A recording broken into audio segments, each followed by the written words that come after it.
बहुत दूर पहाड़ों के पीछे एक रंग बिरंगे गांव में एक नन्हा बच्चा रहता था। उसका नाम था नियो। नियो बहुत प्यारा था। उसके गाल गुलाबी, आंखें बड़ी बड़ी, और उसकी सबसे खास बात, उसके थे 10 नन्ही उंगलियां और 10 नन्हे पैर की उंगलियां जो इतनी फुर्तीली थी कि कभी भी चुपचाप नहीं बैठती थी। नियो जब चलता तो उसकी उंगलियां ताली बजाती और पैर की अंगुलियां थिरकती। जब वो हंसता उसकी उंगलियां मुस्कुराती और पैर की अंगुलियां नाचने लगती। उसकी मम्मी उसे डब्बू डांसिंग फिंगर्स कहती थी। हर सुबह नियो उठते ही अपनी उंगलियों से नन्ही धुन बजाता, टप टप टिन टिन टैप टैप, और पूरे घर में उसकी मस्ती शुरू हो जाती। लेकिन नियो को एक सवाल बहुत परेशान करता था। मेरी उंगलियां और पैर की अंगुलियां इतनी मस्त क्यों हैं? ये मुझसे भी ज्यादा शरारती क्यों हैं? एक दिन उसने मम्मी से पूछा, क्या उंगलियों में जादू हो सकता है? मम्मी हंसी, शायद हाँ, अगर तुम मानो तो कुछ भी हो सकता है। नियो ने सिर हिलाया और मन में ठान लिया, मैं अपने उंगलियों के जादू को ढूंढूंगा। अगले दिन वो अपने दोस्त बबलू भालू के साथ निकल पड़ा। बबलू था एक टेडी बियर जो बोल सकता था, लेकिन सिर्फ नियो को।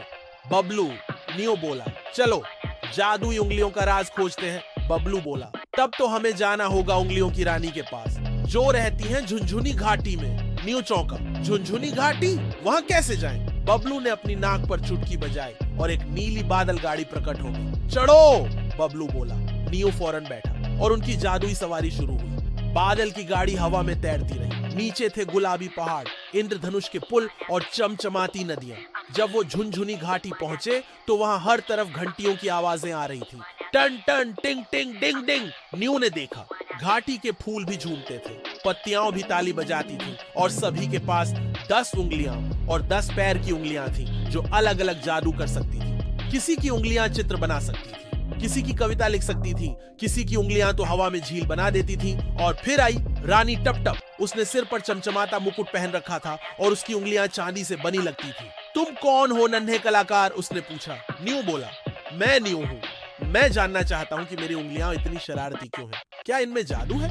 रानी मुस्कुराई, हर बच्चे की उंगलियों में जादू होता है, लेकिन उस जादू को जागने के लिए दिल से पूछना पड़ता है। कैसे? नियो ने उत्साहित होकर पूछा। उसके लिए तुम्हें देनी होगी एक परीक्षा, रानी ने कहा। और फिर शुरू हुई उंगलियों की जादुई चुनौती। पहली चुनौती थी, सुनाओ अपनी उंगलियों से कोई कहानी। नियो ने अपनी उंगलियों को चलाया और वो खुद ब खुद एक कागज पर चित्र बनाते चले गए। एक कहानी, एक सपना, एक उड़ता हुआ हाथी और एक गाता हुआ खरगोश। सब ताली बजाने लगे। दूसरी चुनौती थी, क्या तुम्हारी उंगलियां किसी को खुश कर सकती हैं? नियो ने पास खड़े एक उदास फूल को छुआ और उसकी उंगलियों से एक मधुर धुन निकली। फूल मुस्कुरा उठा। अब आखिरी चुनौती थी, क्या तुम्हारी उंगलियां अपने डर को समझा सकती हैं? नियो चुप हो गया, उसकी उंगलियां भी रुक गई। मैं डरता हूँ, नियो बोला, कि क्या मैं कभी जान पाऊंगा कि मैं खास हूं या नहीं? रानी ने उसकी उंगलियां थामी और कहा, जो ये सोचता है कि वो खास नहीं, वही सबसे खास होता है। तुम्हारी उंगलियां तुम्हारे दिल से जुड़ी हैं और तुम जैसे हो वैसे ही जादुई हो। और तभी बदलाव शुरू हुआ। नियो की उंगलियां सुनहरी होने लगी, उसके पैर की अंगुलियां झिलमिलाने लगी और उसके चारों ओर एक चमकदार रोशनी फैल गई। बबलू भालू चिल्लाया, तुम तो असली जादूगर निकले। अब नियो हवा में हाथ हिलाता तो फूल उगाते, वो पैरों से थिरकता तो बर्फ की तितलियां नाचने लगती। मैं समझ गया, नियो बोला, मेरी उंगलियां और अंगुलियां मुझसे बातें करती हैं, बस मुझे उन्हें सुनना था। रानी टप टप ने उसे एक चांदी की घंटी दी। जब भी भूल जाओ कि तुम खास हो, इसे बजाना और फिर से याद आ जाएगा।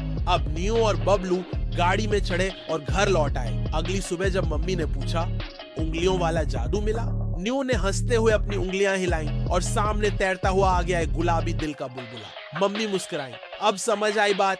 10 little fingers and 10 little toes में पूरा ब्रह्मांड समाया है। और नियो ने उस दिन से अपनी उंगलियों को सिर्फ खेलने या खाने के लिए नहीं, बल्कि दुनिया को सुंदर बनाने के लिए इस्तेमाल करना शुरू कर दिया।